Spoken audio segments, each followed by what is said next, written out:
Vishal, Catherine Teresa நடிப்பில் உருவாகியிருக்கும் கதகளி படத்தின் பாடல்கள் மற்றும் ட்ரெய்லர் வருகின்ற 24ஆம் தேதி வெளியாகும் என்று படக்குழுவினர் அறிவித்துள்ளனர். பாண்டிராஜ் இயக்கத்தில் விஷால், கேத்ரினா தெரேசா, ரெஜினா, கருணாஸ் மற்றும் சூர்யா ஆகியோர் நடிப்பில் உருவாகியிருக்கும் படம் கதகளி. இப்படத்தை விஷால் பிலிம் ஃபேக்டரியுடன் இணைந்து தனது பசங்க புரொடக்ஷன் சார்பில் இயக்குனர் பாண்டிராஜ் தயாரித்து வருகின்றார்.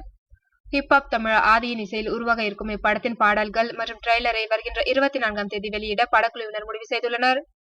சமீபத்தில் இப்படத்தின் ஃபர்ஸ்ட் லுக் வெளியாகி பரபரப்பை ஏற்படுத்திய நிலையில் தற்போது அடுத்ததாக பாடல்களை வெளியிடுகின்றனர். இதனை இயக்குனர் பாண்டிராஜ் தனது ட்விட்டர் பக்கத்தில் அறிவித்துள்ளார். ஆக்ஷனை அடிப்படையாக கொண்டு உருவாக இருக்கும் இப்படம் வருகின்ற பொங்கல் தினத்தில் உலகம் முழுவதும் வெளியாக உள்ளது. வழக்கமாக பேய் படங்களின் வெளியீட்டு உரிமையை வாங்கி வெளியிடும் ஸ்ரீ தேனாண்டாள் பிலிம்ஸ் கதகளி படத்தின் விநியோக உரிமையை வாங்கியிருப்பது குறிப்பிடத்தக்கது.